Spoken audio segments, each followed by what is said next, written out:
Gentlemen, welcome to the Superactive Podcast. I'm Edward Bushi. One guest, no edits, no post production, just a sharp live conversation about what it really takes to reach higher levels and what comes next. So let's get into it.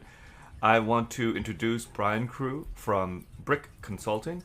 Brian left 10 years of writing corporate reports and got involved in bringing elite level consulting to small businesses and took one from single digit margins to 35%, doubling its volume in 3 years, which is an impressive feat. And, before we get to your story, we'd love to know two sentences about BricConsulting and also welcome to the show. Thanks for having me, Edward. It's great to be here, and I love the idea. This is it's live. It's not edited. It's not this is the real thing. Off the cuff. No no cuts and no takes. So I love that. I love that concept. So a couple things about BricConsulting. We're a sales prospecting organization. What makes us really extremely different than every other lead gen or sales organization out there is two things. One is we're human to human. So all of our messages are written, read, and responded to by humans. We don't use any AI in all of that. The other part is, which is really against the flow of everything else that's going on in the industry. The other part, which kind of couples with that, is, and part of the reason why we kind of, it goes well with it, is we're very much what we like to call, we use a butterfly philosophy, which is we attract people to us. Most sales messages out there, whether they're done by a third party or by a company themselves, tend to be mosquito messages. They're just sales messages buzzing at someone's head, and they just want to swat them away. Our approach is to be a butterfly in that garden and to flutter around, be attractive, and attract people to us so they come to us, as opposed to us bashing them with sales messages. We go about giving them, educating them, giving them some value, giving them some information that they want to have and they want to come and get more. So that's the differential approach of BricConsulting to other organizations. I like the butterfly metaphor because unlike mosquitoes, butterflies want to be caught by people, right? So that's something to also think about. Yep. Brian, let's put that to the side for now. I want to get back to it. This is going to be a really fun conversation.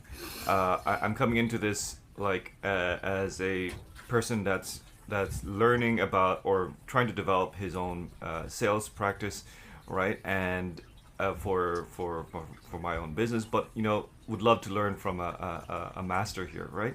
And before we get into that, you didn't you had a background in big consulting firms, right? But then you took a different approach. Normally, people would love to stay in the consulting firms, but would love to could you tell your story about that? Yeah. I started my career with Ernst & Young doing corporate consulting, performance improvement, performance measurement for large Canadian corporations. Through that time, I did lots of amazing work. I had lots of great times. I wrote lots of amazing reports, created a lot of, strategies for organizations. But a lot of times those reports end up being on the shelves. We were just, we were hired because of a big name. We were hired to do something just to say, hey, we did it. And I wanted to make a difference, right? I wanted to really make a huge difference in organizations. So I switched up. And when I left Ernst & Young, I moved to working with small and medium-sized businesses, where I could have a huge impact. And I went in there. It's interesting because I went in as a process and efficiency guy. Operations, yeah. Yeah, operations. I was going to go find all the cost savings in these places and turn them around. That's what I did, the big corporations. But as soon as I got into small, medium-sized businesses, all of the waste and all of the inefficiencies were in the sales side. And you could fix almost anything wrong in a small business with fixing sales or improving sales. So my focus really quickly turned to, let's go get sales working first. And I did that everywhere across all of the different organizations I work with across the next few years. I worked with probably with 10 or so different companies, helping them scale or turn around. And so I did that. And that was a lot of fun, but I learned a lot about sales. And then from there, I moved on and just actually started consulting with small and medium-sized businesses on my own and started BricConsulting. Gotcha. So, this is really, really interesting because I know I've heard of Pareto principle. What is the 20% that really does 80% of the difference, the impact, right? And it sounds like sales is that one thing. I wonder what how small businesses think when you came in and you discovered them and you saw this pattern. How come they're not thinking about sales in a way that you know that could make an impact to them? Like how is it hard, or what are they not seeing that makes them? Yeah, so especially in small business, but in all business, but especially small business, efficiency is key, and it drives every day, saving every dollar we can. That is the mantra of most small businesses. But with sales, it is not about being efficient. Efficient is not a great thing in sales because what you need to be is effective. So if you have your salesperson, whoever that is, whether it's the owner or a salesperson, or a part-time salesperson, if you have them and all they did today was close the biggest deal you ever had, and that's all they did, that's not very efficient. But man, oh man, is that effective. It'll change the course of the company. And I was taught this when I was working at Ernst & Young, and I remember we were doing this really big project, and I had my whole day. I had an operations role at the time. I was very, very involved, and I was used to having to book 40 hours of chargeable time every week. And so I had to do a presentation in Winnipeg. This was worth, this was a 10-year contract worth multi-million dollars every year. And so I was going to work all morning. I was going to fly out to Winnipeg in the morning, work all morning, and then just show up at 1 o'clock, do my presentation, and be home, and then work in the evening. My boss goes, "You're not doing that." So we went in. Early. He told you. Wow. He goes, "No, you're going to focus on doing this." So we went. We had a big breakfast. We talked about it. We talked about the people in the room. We strategized about the whole piece. We got to the room early so we could get comfortable in the room, in the boardroom. Got in there, got set up, made sure all the AV stuff was working, everything like that. And we were ready, 25 minutes before anyone else showed up in the room. We were sitting there, just having a glass of water and again, final talk about what we were going to present. We killed it. We killed it. And that was always his approach. I remember even one time we were doing a presentation in Ireland, and we went 3 days ahead of time so that we could remove all the noise around what we were doing and just focus on doing the presentation. And that is, that's being effective and not being efficient, right? It's not about maximizing the use of every hour. Well, maybe it is, but it's about making sure you get the sale. And that is a killer where, a lot of times too in businesses, I'm not going to invest in sales. Well, you need to invest in sales to get sales. Whether that's using software that's going to help you, keep track of your leads and a CRM, whether it's measuring. I probably spend the most money in my side of the practice on measurement tools, measuring and reporting on the results that we're doing and keeping track of all the different messages going out and what the hit rates are, the success rates are throughout the various stages of the funnel. I spend more money on that than campaign manager tools. In other words, yes. Yeah. Okay, gotcha. That is where I spend more money than anywhere else, because that is about, for me, I can measure how effective a campaign is going. It's not about working harder; it's about working smarter, and it's about making sure I can see that. I can see if numbers are falling in a campaign that we need to change something. I can see if they're above average, below average. What are the benchmarks we're trying to achieve? I can see all those kinds of pieces right away, and that's what's key, and being able to react to those and make the efforts. But it's not about, I see so many times sales managers will just drive someone, you got to make 20 calls today, every day, 20 calls.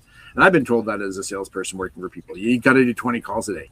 That's the stupidest thing, because I'm just going to find the first 20 names I find. I'm going to call those people. They're not the best people to call, right? If I have to go through a list of 200 people to find 20 people, and I only get 10 calls made, that's better than just taking the first 20 names and making calls. because I Gotcha. actually just went through 200 people. Is, is that what you mean though by effective versus efficient? Yeah, just so that we get the terms on it. Like to me, like what it sounds like, effective means you know who your target is. You know if you land them, they'll be. It's partly about being focused on what you're doing, making sure you're going after the highest payoff activities. Okay. I have a great story. So I have one sales manager I work with. His team or his company, they sold services through a big, large home renovation company, like Gotcha. An orange and white kind of company, if you know what I mean. Oh, and yes. not to give any names out. Yes, so they sold services through this company. And so his sales guys would go to each of the different retail locations, and that's where their sales calls were, promoting their products, to getting those people to resell their services. So his sales guys, he encouraged them to be efficient, and he had them, while they were driving, they did all their phone calls. So while they're driving store to store, they were making phone calls. And if you've ever driven in, and most of their activity was in the Toronto area, the Greater Toronto area. Driving in Greater Toronto areas, it's not a smart thing to be on a phone because it's very, not safe. Yeah. But on top of that, you cannot, if you're driving, and I think we've all had experiences, you can't really focus on a phone call as good as you can. You can't drive and focus on the phone call. No. And so you have your salesperson, someone it may be a lead, it may be a new store, it may be a big piece of business, and they're doing a callback on that while they're driving. Are they putting 100% effort into listening and finding out what the person really needs and solving the problem, making sure they close the deal? No, they're also worried about the guy in front of them not hitting them. Right. Yeah. So it is not a great use of it's very efficient. Yes, because those people are making good use of that time while they're sitting in the car, but it's not very just effective. Call numbers. Yeah. Yeah. Gotcha. So it isn't. It's very efficient, but not very effective because you're not you're not using your best quality time to do those calls, which are critical. Yeah. So I love this angle here because I'm reminded of a past. A VC I chatted with, Mr. Hers and this guy basically talked about baseball, Moneyball, right? For the longest time, people were just thinking about hitting the ball, and that's the metric, right? Yep. Bats on average, I think, but RBIs, I think. But the actual metric to look at is ability to get on base. That's the ratio, right? It's not a sexy kind of metric. It's very, very passive, but that metric is where people should be looking at, but the whole industry was looking at it the other way. If you could point in the sales, is there a similar thing in the sales world where people are just focused on the wrong metric besides just like calling the call numbers? Because sales managers kind of tend to, or whoever's managing sales, people end up managing sales like they manage operations, right? So if you're managing a production line, you want to make sure they do the proper input, they're doing quality, they have output, right? So people go to sales and do the same thing. Input, are they making enough sales calls? I want to make sure you're making 20 sales calls a day. Output, are you closing 5 deals a day? Well, okay, so now you're just driving them to do 2 things, right? Make calls and get outputs. So now they're going to call 20 people who probably aren't your double, what you should be doing is segregating your prospect list and your client list to who's a triple A, who's a double A, who's an A, right? Yeah. And I often, it's funny because I often use a baseball analogy with this is, great. When you're doing sales, you want to get some grand slam home runs, right? Those are great to have. But if you go up and you try to hit a grand slam every time, even trying to hit a home run every time, you're going to have a higher strikeout ratio. That's what happens in baseball. Guys who hit home runs usually strike out more often, usually don't get on base as much. Guys who go out there and hit singles all the time don't usually hit as many home runs, right? But you want to mix, right? So when you pull your batting lineup together, you want to mix. So because what you really want to do is you want to get 1, 2, maybe 3 guys on base, and then the guy who's going to hit the home run go up and hit the home run, right? That's ideal baseball. Or just lots of singles and they just keep running it, right? So in sales, what you want to have is a whole bunch of singles because a whole bunch of singles are shorter sales cycle, easier to get, higher close rates. They're not as sexy, they're not as flashy, but they're usually your bread and butter for most organizations. And do you want to get some doubles and triples in there? Yeah, when you're looking for a bunch of singles, you're going to get some doubles and triples in there. They're just going to happen, right? And you might get some home runs. And you want to go after some home runs, right? So you want to have a mix in when you're doing your prospecting. You want to focus on some singles, some doubles, some triples, and some home runs, and have a mix. But you don't want to have, like, even as a client base, you don't want to have 5 huge clients, right? Where if one of your clients goes, you lose 20% of your income, right? That's not great either, right? So you want to have a good mix of client base, and you want to have singles, doubles, triples, and home runs. And that's interesting. That is often right, and that goes double A, triple A, triple A. You want to segregate who you're going after, and you don't want to go after B's, C's, D's, and E's, right? And so when people start driving people to do metrics, I want you to make 20 calls, they're going to go after B's and C's. They don't care, right? They fit my criteria. They're the right size in the right industry. I phone them, even though, they just announced they're going out of business tomorrow, right? Yeah. Helps you get but it helps me, the B, C's, and E's help me get the number metric though. Yeah. So what salespeople often get rewarded and financially rewarded on doing their 20 calls a week. If you do your 20 calls a week, then we give you, X commission. If you do 30 calls a day, you get Y commission, more, right? So some people are funded by, doing activity and getting the rewards. So they're not quality. There's no quality in that, right? There's no, was there anyone that says, like, you bring in a high profit margin client, if you bring in a client that stays for 3 years, there's no reward for any of that, right? They only get reward for doing activity and closing deals. So they will really, and that's why you get this bad rep of salespeople who really push hard to get people to close. That's because it's not probably a fit. It's probably not a win-win. They're probably a C or D client. Maybe you're not even the best supplier for that client. They're a Cadillac kind of company. They should be buying a Cadillac service, but you sell a Volkswagen Beetle service, right? And you're forcing them to buy the Volkswagen Beetle. Will it get the job done? Yeah, they'll get from point A to point B, but they won't have enough trunk space, right? And eventually they're going to go, you know what? Eventually they're going to convert and go buy a Cadillac, right? Because that's the car they should have bought in the first place. So you can push them, but they're not going to stay a long time. They're not going to be a great client. They're probably going to cause you all kinds of grief because they're going to constantly complain their trunk's too small. They're going to call you every day and go, my trunk's too small. So you don't want to have clients like that. You want to have those AAA clients that are perfect fit, blah, blah, blah, that last forever, stay forever, low maintenance, right? Pay their bills on time. Those are the clients you want. Go after those, right? So if there's another part of the efficiency, right? Or effectiveness versus efficiency. You want to go after those clients versus going after any kind of client that just, meets the criteria of getting me my bonus. Yeah. So, and you call out the problem with getting the wrong customers, and you painted a picture for that, because they could create other problems downstream after the sale, even if you successfully closed it. But there's another, I want to go back to the butterfly and mosquito thing, because you're also saying the salesperson could be detrimental. Like, because if you have that approach of getting the metric, you're a certain kind of salesperson, right? Do you want to talk about that?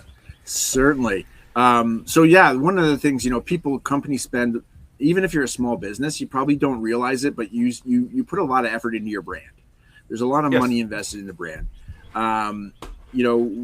Whether it's, huge money, like if you're a big consumer corporation, you're spending a lot of money on brand commercials, everything else, right? If you're a small business and the B2B space, you're probably not spending a lot of money on like advertising your brand, but you're probably spending a fair amount on your, it's probably a couple $1,000s you're putting into your website that's just around brand. You're probably putting, making sure the colors, how much energy do you put in to make sure your colors are always used and your logo's there, and all that kind of branding stuff. You want to make sure that you're positioned correctly all the time. You make sure all that kind of stuff and everything you write. There's a lot of energy goes into brand. And all it takes, right? Like any inconsistency with that, you can sit there and go, we care about our clients. They're our number one focus. And then when you're trying to sell to them, you treat them like shit. excuse my language. You buzz them with annoying messages until they either say, okay, I give up and I'll become your client, so you stop annoying me. You take my money, get away. Right. Or they just swat you away and say, I never want to deal with you again, and they block you. Right. The thing that the other part about efficiency is people get focused on efficiency. They forget to treat the client like they want to be treated. Right. The client wants to be treated a certain way. Right. They want to, when they want you to make time for them, right. They want you to listen to their questions and learn about them. They don't want you to go, oh, I'm a hammer, you're a nail, I'm going to hit you. And maybe you're a screw and I'll still hit you with a hammer because all I have are hammers. Yeah. They don't want that. They want to know that you're going to go, what kind of screw are you? I have the right screwdriver for that. Let's turn that. Oh, look how good that works. Right. That's what be clients consultative. Want. Yes. Clients want that, right? They want a customized solution, even though, there's an efficiency part in your business. You can't, or perhaps you can, but a lot of places you cannot have a custom solution for every client. It's not efficient at all. You won't make money. But can you customize a standard solution for all your clients, right? Maybe you can do that. And that's what a lot of organizations do, where they go, okay, we have package A, package B, but options, A to E, you can add to customize your solution, right? That's a great way to customize your solution, right? It makes it easy for the client because they go, okay, it's the way cars are built, right? Oh, I'm going to get this model of a car, and then I'm going to add in this package and that package. It's customized to the person, yet it's very standardized for the car company to make, right? Gotcha. That solution is really what a lot of organizations should do, as opposed to trying to customize something or not customizing at all and say, okay, I have a stapler.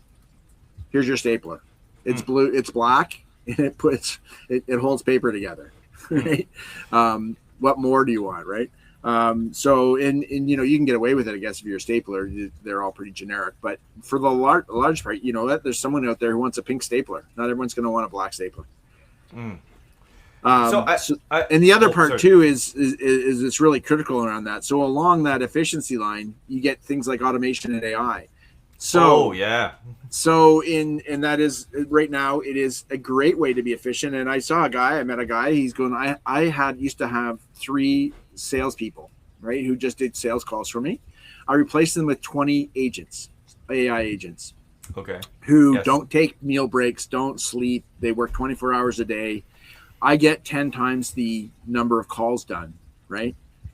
And then I said, okay, but how many errors they make? Well, they do make more errors because the real salesperson probably makes basically no errors, less than 1% errors, right? Because that's critical when you're a salesperson.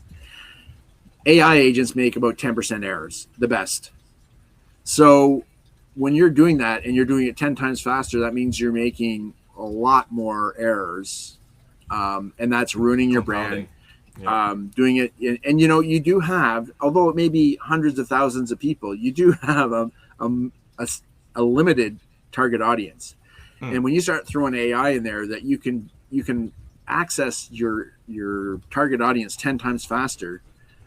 Normally it takes about 10 years to go through your target audience, which is perfect because in 10 years, your entire target audience will turn over, right? People switch jobs, companies change. In 10 years, it's basically, if you look at a target audience, 100% turnover in 10 years. Now, some will be there throughout the whole time, but some will be replaced twice, right? So on average, it's kind of that's the turnover. But if you're going through your entire 10-year target audience in 1 year, and 10% of them are never going to speak to you again because you made a huge mistake and error in that messaging.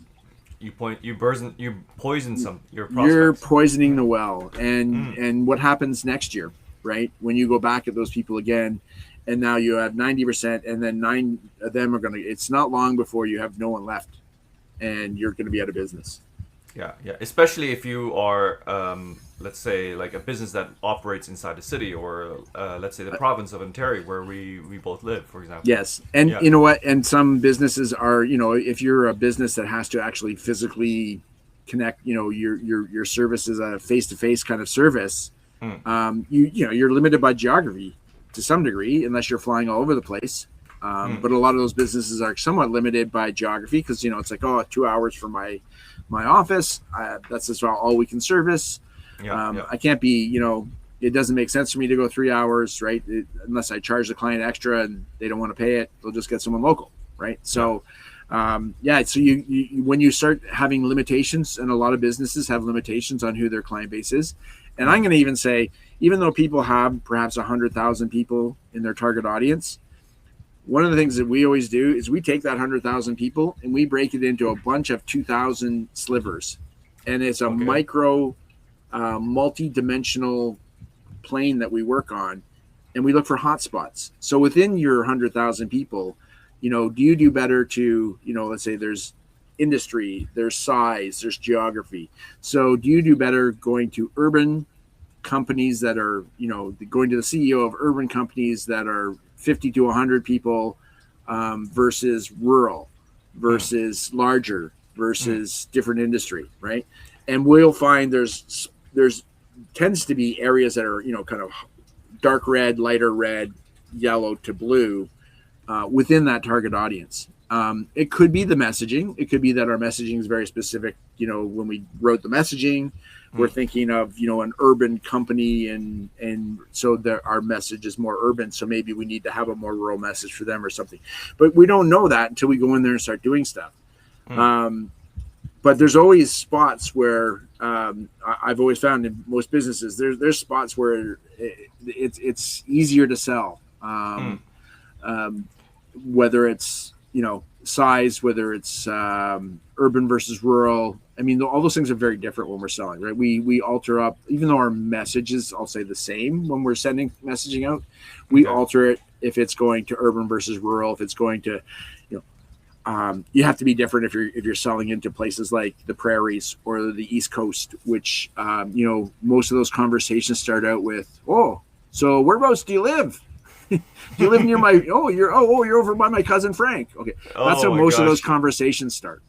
I remember the first time I did a guy in rural Saskatchewan, and everyone knew his business because he was a rather large business in a very, very small populated area. And everyone would be going like, well, how close to this town are you? Or how close to that? Like every conversation was about geography first. Really interesting. And then who do you know? And then moved on to the business at hand. That's very, very interesting because the last salesperson I just had as a guest, Braden from Slash Experts, he was talking about how you cannot remove the human in the loop even with AI, right? And this dovetails with what you're talking about because his product, right, is basically a product where companies can actually reach out to other customers because people want to know other people who they might know who's using the product that they're considering buying. So that I find that really, really interesting. The whole human component, right? I mean, this is one of those things I don't understand about people who use AI to reach out or to their clients. Because how many of us like getting telemarketing calls? How many of us like talking to AI agents, right? I don't think that's a high percentage of people, right? And I see it all the time where when I send out my messaging, people respond to my messaging. I call it AI busting, right? They're shooting AI busting. They shoot back a question that AI won't be able to answer, right? Because AI has this like truth piece to it, right? So I see people who are constantly trying to do that, right? To see if you're human, right? I'm going to say 20% of messages have a comment in them. Let's say something like, I'm not sure if I'm talking to AI or automation or what, but and they're trolling to see if someone answers them, right? And so that human to human piece is what we want. We don't want to be sold to. First of all, we don't want to be sold to as consumers, and God knows I don't want to be sold to by a robot. It doesn't get more. I'll say, I wouldn't feel less valued than if someone didn't have enough, care to actually talk to me. That I wasn't important enough they couldn't even talk to me. They sent a bot to me. That I want to be their customer. Yeah. So I want to get into like how do we get in this situation, right? Because like it all goes back to the idea of efficiency. Like there has, from your experience, what is creating this pressure in companies to want to be more efficient than more effective?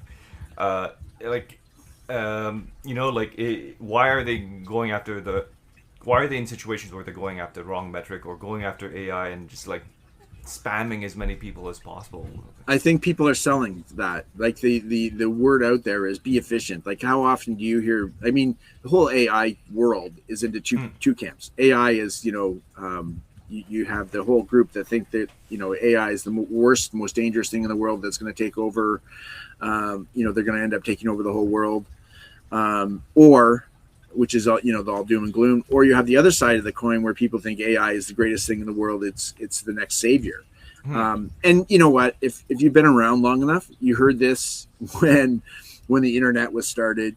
You heard this when e-commerce came around. Okay. You heard this, all the same story. It's gonna, even all the same arguments, right? Like, oh, it's gonna take away all our jobs. It's gonna do all these things, right? I hear people like, what is the latest one I've been hearing? Every job out there will be replaced by AI in 20 years.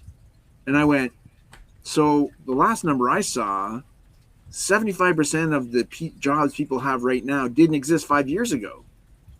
So in 20 years, AI is going to take away all the jobs people have now. Well, they're already going to be already gone. Yeah. For the most part, right? Like we're in a place where jobs don't last 20 years anymore. Like, unless maybe if you're a doctor, we'll still have some form of, like, we still have forms of doctors, but doctors aren't going to be the same in 5 years as they are today. Yeah, that statement is short-sighted because you're not keeping in consideration that new jobs are always created. Well, and even jobs that stay around, like if you teachers, if you were a teacher 20 years ago, I've had this conversation. My wife's a teacher, so I have all these conversations with teachers. Nice. And like 20 years ago, being a teacher is not the same as being a teacher now. 20 years ago, they didn't have computers in the classroom, right? They didn't have to worry about AI. They have to worry about all these things now, right? It's completely different. Cell phones, right? They didn't have any of that kind of thing, right? Like kids were completely different. It used to be like, I'm going to talk to your parents, and kids got afraid. Now people go ahead, talk to my parents. They're going to yell at you, right? Like it's completely different. That's just a society change, right? Let alone the technology changes that go in there where, they used to do photocopying and mimeograph machines and all kinds of other things. And they used to hand out so much paper and used to have notebooks. And now it's all computers. It's all, screens and projections and PowerPoint presentations. Like teaching's completely changed. Every job is completely changed every 5 years. We just, when you're in it and doing it, you're changing as it goes along, so you don't really see it. Sales has changed dramatically, right? Even though all the same philosophies that always existed for the last 200 years about sales, all are still true. It's all about relationships. It's one-to-one. Doesn't matter if you're the biggest company in the world selling to the next biggest company in the world. It's about relationship. And especially when I worked in the corporate world, we did a 3x3. So 3 people in our organization had 3 relationships with 3 people in their organizations at different levels. So above whoever our let's say our contracting person was, there was a person there. There was a person, their boss, and the person below them who probably did most of the work with us. So we had a day-to-day contact, we had a contract, and we had the boss's contract. Because if one of those people left, we needed to have 2 other relationships to go in. If one of our people left, we needed to have 2 relationships. So you needed to have 3x3 going all the time because that's how relationships work. And there would be times when you get caught, right? There'd be a change in their organization, maybe a change in our organization at the same time, and you get down to only 1-to-1 relationship. And if something happens at that critical time when you haven't been able to build those other 2 back up, you lose the client. It happens every time. Yeah. So that's critical. But things in sales have never ever changed. But how we do sales, completely changed, right? I remember the same thing that we're going through now with AI automation, where people are just blasting their brains out with using AI. We had when first email automation came out, and people were spamming like crazy. I remember getting hundreds and hundreds of ads in a day. I get ads like that were just stereotypical of you, right? Oh, so you're you're a male who's 35, so you're getting, go back to school, you're losing your hair, here's your life insurance, like all of the things that someone your age and your profile does, you would just get blasted with them every day, all the time. And the same thing's happening now. Yeah, but it's a new technology. Technology. The reactions are the same. It's all the same, right? Like you can change maybe it's a little bit better because it's, based on my 5 Google searches I did yesterday. Yeah. But even that I find is like so crazy. And I've worked with a lot of people on intent data is another big hot topic where people look at what people are Googling okay, so people have been Googling this, so and they're Googling our topic, whatever we're selling, so we're going to go hit them. Yeah. My experience with this is a lot of times, 50% of the time, by the time someone Googles something, it goes into the intent machine, it comes back to us, we send them a message. And if we do that in a day, which we're really hot, even then, half the time, those people have already bought, right? Oh, okay. So yeah, people, I guess the whole piece is, that early stages of doing research and stuff, right? You're hoping you get those people. You're not likely. So I find that intent data, unless you really know how to use it well and you can eliminate a lot of those people, you're probably too late. Or they're researching because, a lot of purchasing, the way purchasing works in the sense that, okay, so we need to buy a software. Oh, so you need to go quote 3 competitors. They already know which one they want. There's a front runner. They just need to compare. But purchasing makes us have, to ground truth it, make sure. And really what they're trying to do in purchasing is trying to bring down the price, right? If the price is too high, they want to take away any of that premium that might be put in there because this is the solution I want to buy. So they ground truth it with what are other people selling at various prices. And then you can go to them and say, look, your competitor is 10% lower. Can you match their price? We'll go with you. And of course they're going to say yes. So that's where purchasing comes in. But what happens? Who gets those sales? The sales come from the person who had the relationship before they even started thinking about buying, right? You need, in my experience, you need to get ahead of that, right? And I'm seeing that more and more and more as the more AI, the more automation, the more work from home, the less human contact we have, the more people, when they're looking to buy something new, they're going back to someone they've actually talked to in the past. My last 3 leads have come from people I talked to over 2 years ago who have come back to me because now the time is right. So those are relationships you should develop. Yeah, and that's the whole piece. Is the other part is with the whole mosquito piece is you're finding people, you're building a relationship. You're not trying to sell them. You're waiting for them to come to you when they're right. So there's an element of timing with sales, right? So people buy when they have a need and it's a priority, right? Yeah. So they may need new windows for their house, right? So they go, okay, well, I should buy new windows for a house because my windows are all, leaking air and they're horrible. I should get new windows. But if they have a leaky roof, they're going to fix their roof first. And if that uses their budget for this year, they're not buying windows this year, they're buying windows next year. Right? Yeah, so you can go, look, I went by your house, your windows are horrible, you need new windows. They go, yeah. But it's not my budget. Right? I'm putting a new roof on roof on my house this year. Next year I'll do windows. So you can sell them all you want, but it doesn't matter. They don't have the budget. The time's not right. The timing's not right. You have to wait for them. So the best thing to do is to build that relationship and go, you know what, when you're ready, I'm here. Educate them about your windows and why your windows are better so that when they do go to buy windows, because they're going to buy windows at some point because they need them, they'll come and buy your windows because you've spent the time with them, you've educated them, you're the first person they're going to go to. Yeah, gotcha. But most people are, and especially when laying the seeds, so to speak. Yeah, well, and that's what you need to do. And you know who's really good at this? If you look at real estate agents, right?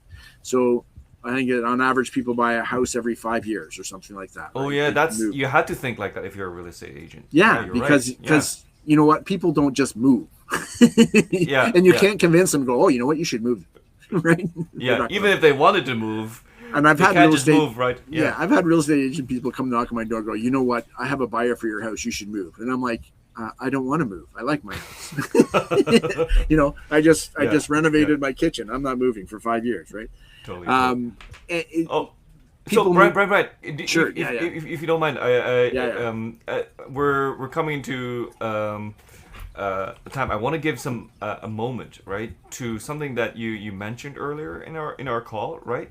I think one of the and this speaks to me because one of the pressures I know business owners have about investing in sales is it's a cost. People are afraid of investing in sales technologies and skills or whatever to make more sales. And you mentioned that what you're doing at BricConsulting is that you have a system, and it sounds like an evergreen kind of system where the system funds itself. I could be characterizing it wrong, but would you like to talk about that? It's really kind of self-funding. So Yeah. What we do is we bring it down, right? So when the normal sales process, especially if you look at someone on the business services side, so you go through the sales process, you onboard the person, which is, you're doing some needs assessment, understanding what they're doing. There's a little bit of that done in the sales process because you have to create a proposal to some degree, but all that stuff's really high level, right? You're quoting them at a high level of, oh, you need these kind of services. Okay, these are our standard rates or whatever, right? But really, you think of like if you're buying a software, the really tough work gets in when you go, okay, I'm going to use your software. And now they have to go look at your current system, look at the data you're using, map it out, look at your processes, map those into the software. That's where all the work gets done in those details, right? And that can take a year, depending on how big it is. It can take a year or 2 years just to do that work, and migrate the data over into the new system and then push play, go, right? But there's a customization in the software that has to happen to make it work for you. What we're doing is, okay, let's move stuff up into the piece. So we're going to drill a little bit lower because you don't want to go too deep into the sales process into doing needs assessment because it could be a lot of work. Yeah. But let's go a little bit deeper than we normally do and just saying, oh, you need my accounting services. Let's say you need my accounting services, and what flavor of my accounting services do you need? Do you need the daily, the weekly, the monthly, the quarterly? Do you need analysis? What are the other elements, or what are all of the elements of my services you're going to need? Let's drill deeper. Let's do some assessment on your business and find out really what's going on in your business, right? Okay. Where are you at? So as we're going through the sales process, let's do a little bit of that needs assessment into that, do some assessments, maybe a really high level one that just says, hey, you know what, you have some concerns and issues in this area you should probably work on. Let's drill down to see what really those are. And maybe we're going to make a 90-day plan or a 120-day plan to fix those, right? Do that in the sales process. That 120-day plan or that 90-day plan, once you have that, that's valuable to them, right? So whether or not they hire you or not, you've now created a valuable piece that they're willing to pay a few $100 for anyways, right? So you may not close them, right? Wow. Because they may go, I'm going to take my 90-day plan. I'm going to go do it myself, right? Because there are people who are like, okay, I'll do it myself. But as a service provider, I know what happens with those. Those people have good intentions to go do it themselves. But then, something's going to distract them. They're not going to have time. They don't have the resources to do that 90-day plan, right? Typically, because what we say in the beginning, right? Most small businesses are super efficient. They don't have extra resources lying around going, I wish I had a project for this guy and that guy. No. They don't. I don't know any small business that are sitting going, I need some more work for these people. Okay, that's they're sitting around doing it, right? They need someone to help them get these kind of assessments or changes done in their organizations. So we'll do the assessment, and at the end of the assessment, it's like, okay, so would you like me to take this 90-day plan, implement it and using my services to implement it, right? And that is. You can charge for that 90-day plan a couple $100, say $500-$600, even up to maybe $1,000, and that will cover off your entire sales prospecting costs, right? So if you move outside your box, and one of the biggest challenges with most organizations is a cycle called feast and famine, where they add a whole bunch of people at the top of their sales funnel. They had 30, 40 people. Oh, we got a whole bunch of people in there. They process all those 30, 40 people. Some of them come out the bottom, and they start, onboarding them and servicing them. So less time again. But they take their foot off the gas at the top end of prospecting and filling the funnel. And when you do that, then you're in this feast and famine cycle, right? Where you have no one in your sales funnel, but it's okay because I have a lot of active work. Mm-hmm. All that active work eventually ends, and then I have nobody in my sales funnel. So now I'm spending all my effort on getting people into my sales funnel so that I fill it, and then the same thing happens over again. And it's a very common thing, and especially and you can really see it in a smaller organization as a microcosm, because it really does happen. They get really, really busy. They'll get, they're successful in their sales. They'll get really busy, 110, 120% busy. Everyone's working overtime all the time. Yeah. No one is then going, you know what, I'm going to spend another 10% of my time or 20% of my time doing prospecting to put leads in. They're not doing that. That's interesting. So you're saying that the pattern with a lot of businesses is that this feast and famine pattern, right? Where they do a lot of work, but they, in the act of doing all the work, and they're really having a good season, for example, they're not filling their sales funnel. It's like a kitchen that keeps using whatever's in the fridge. And doesn't order more food. Yeah. Doesn't order more food. They can be, and they may be really efficient about using up all of their supplies. Yeah. But you need to, and that's the thing where, especially in a smaller organization where everyone's really efficient, there's no extra capacity. Once you start getting busier, and that's going to happen at times in an organization, what do you stop doing? Because someone's got to stop doing something. So we're really busy. I don't need new sales right now. Why are you spending time prospecting? Help me deliver this, right? Help me get this out the door. We're behind. We're running late, right?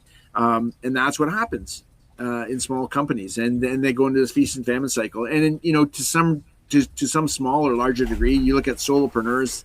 Every solopreneur goes through this. They have 3 clients. They're 120% busy. They lose one of their clients. Now they have a huge hole. Yeah. Right. But they can't prospect. In some cases, they can't prospect. Right. I can't close. No time.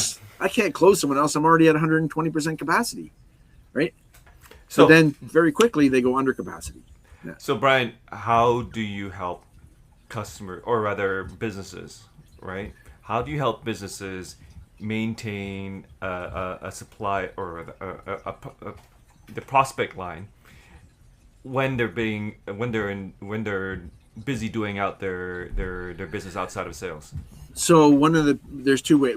So when we work with our clients, one of the things we do is we build a large prospect pool, right? Okay. And these are future clients. So we're qualifying or pre-qualifying these people before they get down into the sales funnel of whether or not they would be a client, and not just a client, whether it be, they have potential for a AAA, AA, A client. We probably don't get to that level of whether they're AAA, AA. It's really hard to tell until you get further down in qualifying, but we can tell whether they are going to be a potentially good client or not a good client.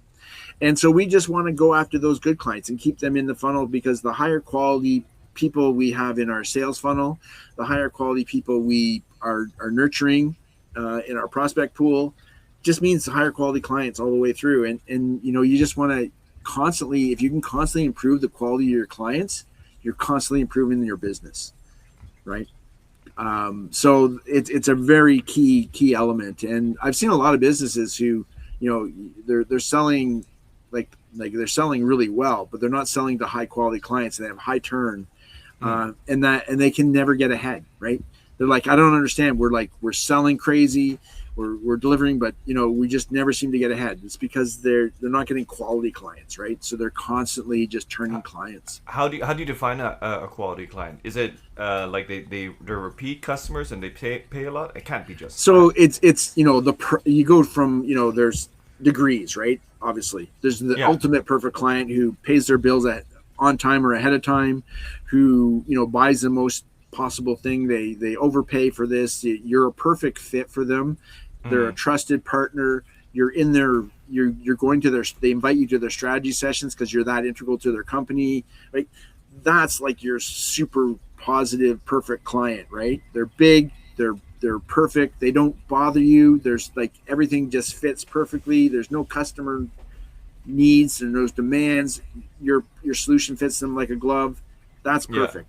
The utopian client. Okay. Yeah, utopian. I don't know that they really totally 100% exist. There's always things that aren't perfect, but that's the ideal, and you strive for that. So maybe you have the odds customer service call where they need a little extra here or there, or and most businesses at some point in time will need a little extra something here or there because they're doing research or whatever they're doing. Maybe they might miss a bill or something because someone lost something in a spam folder in accounting or something, right? Like stuff happens. Yeah. But all in all, they're really good clients, and then there's not good clients. And so you want to just avoid the not good, keep more of the good. And that's a constantly, I mean, even organizations, right? People go, I have enough clients. I'm good. I don't need your services. I'm like, okay, but how is your turnover? Right? What's the quality of your clients? Are all your clients perfect, or are you turning over? Would you like to fire half your clients right now? That's one of those questions every 3 months I ask myself, which client, if I had to fire one of my clients, who would I fire? Because you should be firing clients. And sometimes it's over time, right? Their needs drift from your needs. Perhaps your business is evolving. Well, your business should be evolving. Their business should be evolving. And it doesn't always line up. Yeah. So it could be over time that they're no longer a fit for your organization, even though you got a long history and everything's good, you got a good relationship. So some of those you'll probably keep them too long, but just because both of you have a good relationship, right? But eventually there's a point where you go, we should just probably part ways, right? No hard feelings. You're not always going to grow exactly with. Sometimes you will grow in the same path as your clients. Other times you won't. But yeah, if that parts, you should always be looking at which clients you should be, who's not always grading your clients and looking at clients and go, which clients should I be firing? Because you should fire clients who aren't a fit. Sometimes you don't, you think through the onboarding process, these guys are going to be awesome. They're going to be the best client we ever had. Yeah. And then you get into it and it's like, oh my God, they're so difficult to work with. They're never happy. They're always doing this. They're always doing that. They're just a pain. And sometimes I've gone into organizations where what they think their number one client, the biggest, the most revenue, the most volume is going to this client. It's their hell client. But if you look at you run the numbers, you're actually losing money on that client because they're so demanding and all the extras they ask for, and everyone does everything for them because they're our biggest client. They suck all the energy out of our organization. We never can do anything right. You're losing money on them. Like literally when you do a client analysis and a profit analysis on the client, you go, oh my God, we're spending so much time on them for the dollars. We're not making money. We're losing money on them. Crazy. And it can be dreadful. I mean, that's really when you start to see your profit margins falling. That's usually why. It's those kind of clients who you think are great, but they actually are costing you money. Yeah. So Brian, I want to say this has been a really, really fantastic conversation, and I think I really appreciated how you've seen so many decades of sales, so many decades of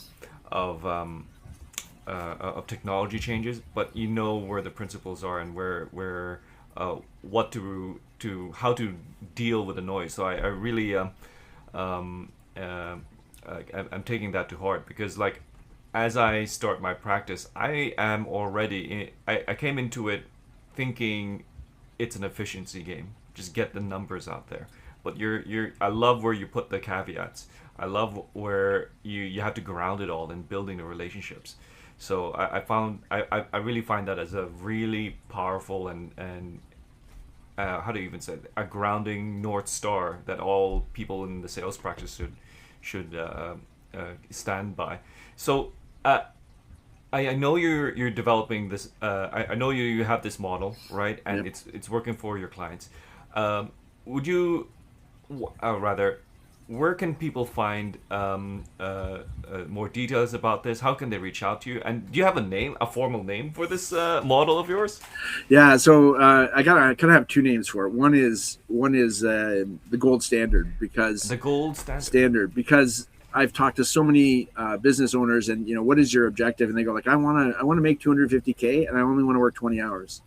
And I can't tell you how many people have recited those numbers to me. Right? I want to work half time, and I want to make 250K a year. And so many people are in that space, and it's like, you know what? It's achievable. Like I've met people who have. I have clients who made that, and I have clients who never make it. And I'm like, what's the difference? How come some people get stuck at working 100, like making 150K and working 50 hours, and other people can get to 250 doing half the time? And so I kind of reverse engineered it, and there's a few things that you have to do a little different. They're not impossible. You can start from zero and get there in 18 months. All you have to do is add 2 clients a month. Which is completely doable. Like lots of my clients are adding 2 clients a month. But if you're not, it goes 2 new clients. 2 new clients. Yeah. Okay. And it's not necessarily, it's kind of, the right 2 clients, not any 2 clients. But it's doable. You can actually within 18 months get to that 250K working 20 hours. We use that self-funding prospecting model, right, of doing these assessments. So the sales process is really easy, right? You're doing 2 assessments that help pay for the sales prospecting, and it also kickstarts your onboarding. So your first 90 days of onboarding is we have a 90-day plan, and we're just going to help them execute it. So you're already, preset to getting them there. So it makes your onboarding easy. And then after 3 months of working with you, if you haven't built a relationship where they trust you and want to work with you more, then, they're probably not a right fit, or something's gone wrong. But, typically if you can get a client to work with you for 3 months, at 3 months, you kind of can make that decision of, I want this person as a client and they want you as a client, as a supplier, or you both kind of go, you know what, we tried, it didn't work, no harm, no foul, let's part ways. But I think, the majority of clients, I think that's a few, right? Most clients stick around after 3 months when they see the results, right? Yeah. So there you go. And so probably the best way to find me is in LinkedIn. Look up BricConsulting, look up Brian Crew, BricConsulting. That is the best way. I live in LinkedIn. So one of the secrets, and I'll give you one little secret in that goal plan is to kind of have a double offering. One is working with people on a one-to-one basis. Okay. Right. And the other is kind of getting a leverage component piece with recurring revenue is key in all this. Repeat customers. Yeah. And you got to kind of position your service offering so there is a repeat component to it, right? Or an escalating component to it, right? Which is the same thing.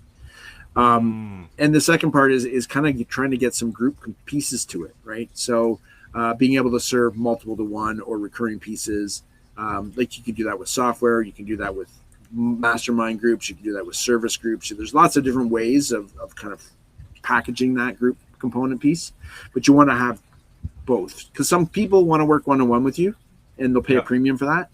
But lots of your clients are going to go, I'd like to pay a little less and work in a group. Yeah, that's interesting. Just like the Uber share model.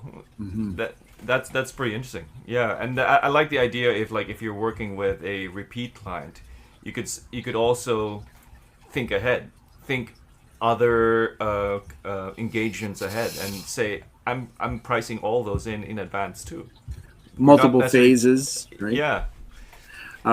So like with some of my clients, I'm going to work through the entire sales process with them, but we start at the top of the sales funnel and work our way down.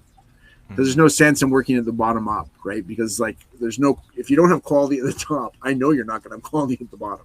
So we got to start at the top, make sure we're getting quality at the top, and the top is working so that we know what our numbers are and they're accurate. It's not because so often you hear when sales numbers, someone goes, oh, your sales numbers aren't very good, or your conversion rates aren't very good. It's like, well, it's not, there's no quality leads coming in, right? So you have to remove the whole, the top of the funnel is working. We're getting quality leads, because now you can't, if they don't convert somewhere in the sales funnel, it's because something's wrong. We're doing something wrong. Let's fix it. Yeah. So Brian, this is a lot of wisdom, and it's going to be there for on the YouTube channel, and I want to say, like, I know you're also streaming it on your LinkedIn too, but like also you feel free and be and welcome to like take and put this into shorts wherever you need to. So yeah. I'll leave it at that. So ladies and gentlemen, thank you for joining us and stopping by. And Brian, it's been like a blast having you in this podcast today. And Thanks, Edward. let's keep in touch. For sure.